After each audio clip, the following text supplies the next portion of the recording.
Hi everyone, Marisa Stone here with Simon Says Social and the Systems Lounge, and I want to welcome you today to the 2018 Premier International Women's Business Systems Virtual Summit, where you get to learn all about the systems that our speakers are using to get things done. And I am super excited to have Mary Tate here today. She is going to talk to us all about caring for yourself when you're the caregiver. Now, before you take off and think, oh, I'm not the caregiver, yes, you are.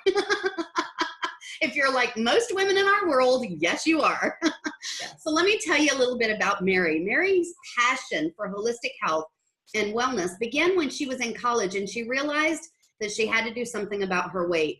You see, she was 60 pounds overweight due to lack of exercise, a poor diet, probably overwhelming studying habits, and a lack of knowledge about what she was putting in her body and how that was impacting her. And that's when her journey to regaining her health truly began. Some years later, her firstborn was diagnosed with failure to thrive, sensory integration disorder, and ADHD. These are really hard things for parents to hear. And through many therapies, including feeding therapies, her own research, all kinds of other research, she realized that she was feeding her body, what she was feeding her body was not exactly healthy. So fat-free yogurt, for instance, how many of us have bought that, is actually laden with sugar. So she adopted a totally new way of eating, and she coached herself, and get this, her son back to health. Now she wants to empower you to do the same thing. Parenting a special needs child can be extremely challenging, and she has the experience and the passion to help you on your journey to health and wellness for you and your family. And this topic right here is near and dear to my heart because I also have a son who had a developmental delay when he was younger, and there was almost no resources back then. Yeah. And so it really is important for those of us who are trying to stay the course, trying to stay healthier, but perhaps are overwhelmed with other things. This is an important topic and an important conversation to have. Mary, I'm so glad to have you here. Welcome to the summit. Thank you. I'm so excited to be here. I really appreciate you having me, and I'm really glad to be able to share with our viewers. Wonderful. So let's kind of begin at the beginning. For people who may not know, what does it mean to be a caregiver? Okay. A caregiver really is anyone who is caring for someone else. Basically, would it be a child, a disabled child, or just a child, an elderly parent, someone that you care for. You are a caregiver. Yeah. Whether or not you don't realize it, you are the caregiver. Most moms are just, we're always about, everybody else but ourselves. Yeah. And I think that's a really, really important distinction, that it doesn't matter who you're caring for, you're a caregiver. Right, exactly. So what are we talking about when we say caring for yourself when you're a caregiver? Because that's that's kind of a mouthful of trying to understand what it is, where we're going with this topic. Right. Well, basically, if you don't put your needs first at some point in this process of caring for someone, you are going to wind up sick. And if you wind up sick, who is going to care for that other person? Who's going to care for the child? Who's going to care for the parent? I had, a special needs child. I also cared for my mom when she was very ill after strokes. So if I did not put myself first to a point where I was able to get some things done just for me, just a few minutes here and there, how you do it, and I'll show you guys how we do that. It's just necessary for the overall mental health of the person who is the caregiver. And then also it just filters down to how you care for that other person. It just always filters down to how you feel, and then caring for your child or your parent or your other person that you're caring for. Yeah, yeah. So why is this something entrepreneurs should be concerned about? Well, as an entrepreneur, a lot of us work from home. So when we work from home, a lot of us have small children, and that's why, we want to be entrepreneurs, because we want to be able to make our own schedules and be there for our family. However, sometimes, when we are home, everyone thinks we're available 24/7. Yes.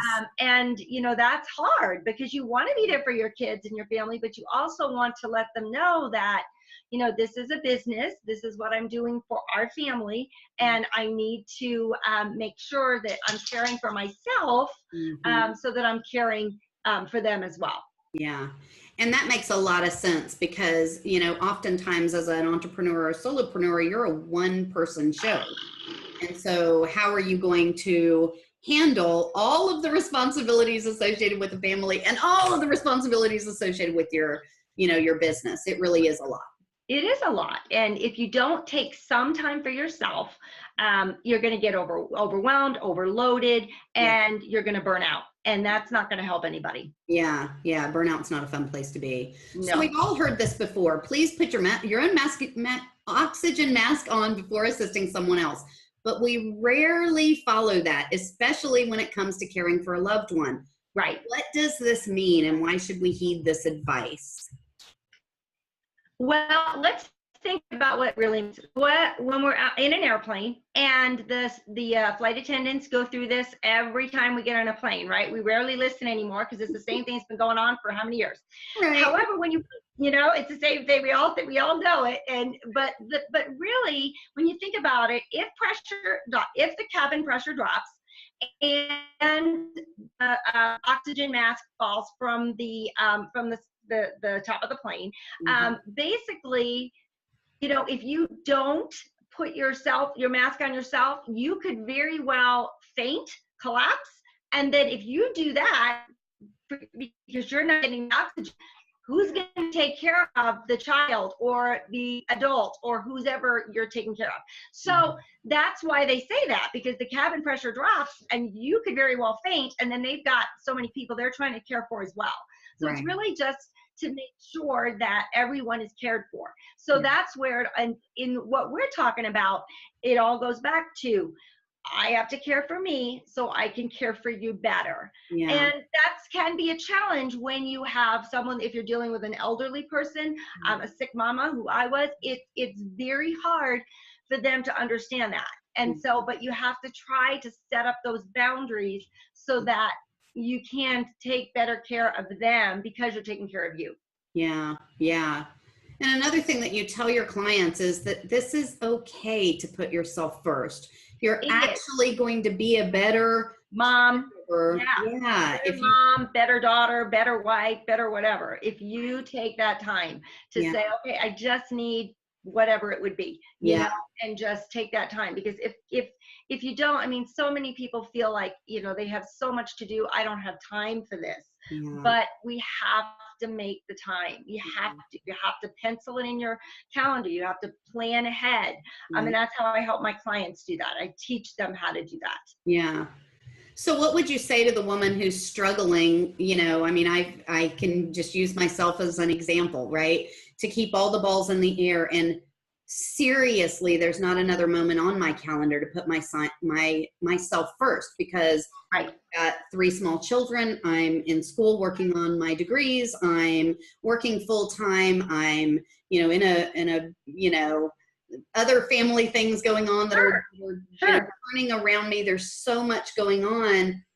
How do I just pause for a moment and take a moment for myself? Right. And there's several ways to do that. I mean, personally, for me, my faith is of great importance to me, and that's where I draw my strength. So I would set my alarm 30 minutes ahead, 15 minutes ahead, whatever it would be, to give myself that time to do my morning devotional, to get in my Bible, to do my prayer time. If it's working out, that's something that feeds you. Get up 15 minutes earlier and walk even around your kitchen. I mean, you can get up and get a good workout in walking around your island. I do it sometimes. I'm catching my steps. I've got my Fitbit on. I'm like, oh my goodness, my heart rate's up. So, I mean, there's little things you can do just to, you know, set your alarm. If your child's sleeping, set your alarm for 15 minutes. Take a quick power nap. I mean, that is pretty much what people find as far as when you're napping. You know, if you take a long nap, then it's really hard to wake up, and it's really hard. And then you feel bad because you feel like, I could have been doing all this while baby's sleeping. But honestly, 15-minute power nap is going to give you that burst of energy you need to keep going, and so you don't lose your patience when everybody's coming at you at once.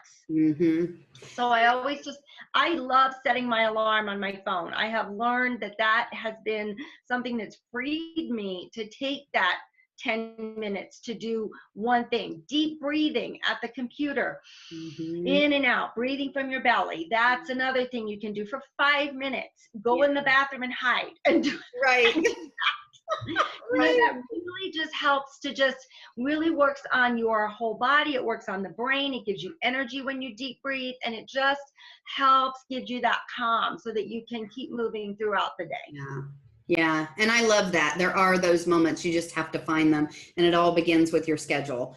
Exactly. So how do these options change, whether you're caring for a young child, an elderly family member? Like, are there really, blatant differences between the two, or are they? I think there are, depending on the situation. So when you have a child, of course, reading what they do, you kind of have them on a schedule. You want to put them on a schedule. You've got like, it's a little bit trickier when you are dealing with an elderly person, because they are, they have their set ways, right? I mean, when my mom came to live with us after her stroke, she had her set ways. She had the shows she watched. She knew what she wanted to have for breakfast, lunch, and dinner. And it was hard because I had 3 young kids at that time. So you kind of have to use them as your guide. So if for the elderly people, I would just use my mom as a guide and say, well, Mom, I understand that you would watch the TV shows from here to here, but this is what we do, and I'd be happy to set you up here and like work around it and set her in her own room or whatever it would be to try to accommodate her, but also set those boundaries and be like, okay, this is how we run the family, and we all want to be happy, so we have to kind of keep it that way. So Right. Yeah. So let's talk about those schedules and routines for a minute. I know when my kids were small, it was imperative that we had a routine. How does this impact not only the caregiver, but the person who's being cared for to have a routine? Well, my son has sensory processing disorder, ADHD, and he was borderline ODD, which is oppositional defiance disorder.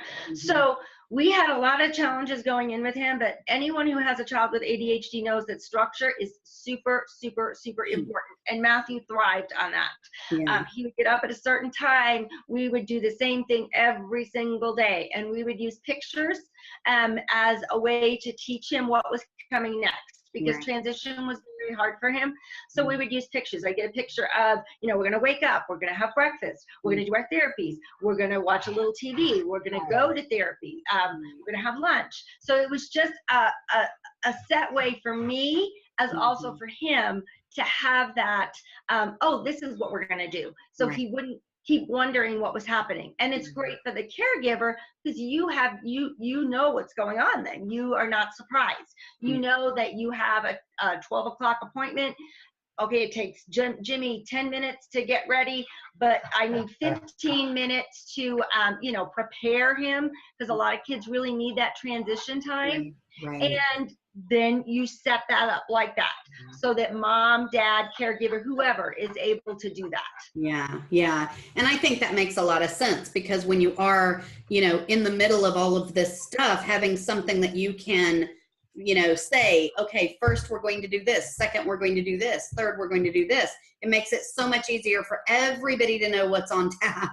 So you don't have to worry about somebody getting left behind or worry, or struggling with it. So those routines are crucial, I think. I agree. I totally agree. It really worked for us. And I have 3 kids. So we would just follow the schedule for all 3 kids, and they would just kind of go in line, So it was just a real blessing to have that. Yeah. And it's really good for them too. So, I mean, we're talking a lot about, what's, how it feels for us, but it is super important for kids, whether they are special needs or not, to have some sort of routine and schedule. They, kids like that stability as well. It's a very, calming feature for kids. It helps them to know what's coming next. There's no surprises, and they appreciate that, whether or not, they voice it or not. You'll know it from their behavior. Yeah, absolutely. Absolutely. So I know we're coming to the end of this interview, and I can't believe it because it doesn't feel like we've been talking for that long. But is there anything else that we need to know about caring for yourself when you're the caregiver right now? I would say make it a priority. make it a priority before you get yourself in a position where you can take care of that person. Yes. Where you're the one that's needing the caretaking. Then if you need the caretaking, then we're in a pickle. Then we have we need someone to take care of the child, somebody to take care of and then you're like, so make it a priority. It is not selfish to take care of yourself. It is so important. Yeah, let that guilt fall by the wayside. Yes. Oh yeah. Yeah, that's not of God. Do not listen to that at all. Yeah, absolutely. Totally agree with that, for sure. So before we let you go, how can people reach out to you? Let's say they want to pick your brain a little bit more about how they can really factor themselves back into their caregiving process, or access some of your resources, or even work with you. How can they reach out to you? Sure. They can reach out to me through my website, which is treeoflifehealthcoaching.net. I also have a Facebook group, the Journey to Empowerment. It's a free Facebook group. If they have a child with special needs that they would like to join, they could look for that as well. Journey to Empowerment for parents of children with ADHD, sensory processing, OCD, and ODD. Nice. So they can reach out to me there as well. Wonderful. Thank you so much for everything you've shared here today, Mary. Guys, click on those links below and take advantage of some of the resources that Mary is sharing with you. Check out her links, check out those resources, and connect with her online and learn more about ways in which you can become the caregiver for yourself so that you can continue to care for other people in your life. If you are part of the All Access Pass, stick around, because we are going to be taking a much more deeper dive into this idea of caring for yourself when you're the caregiver with Mary in just a few moments. If you have not yet snagged that All Access Pass, there is a link below this video where you can click on it and it'll take you directly to the page to grab yours right now. Not only are you going to gain lifetime access to all of these live events that you are watching right now, but you're also going to get access to all those much deeper dives that I'm taking with every single speaker, and you do not want to miss that one, folks. So make sure you grab that now. Mary, thank you so much for being here today. We really appreciate it. I'm very thankful to be here. Thank you, Marissa. Wonderful. And guys, we will see you in the All Access Pass. Bye, everyone.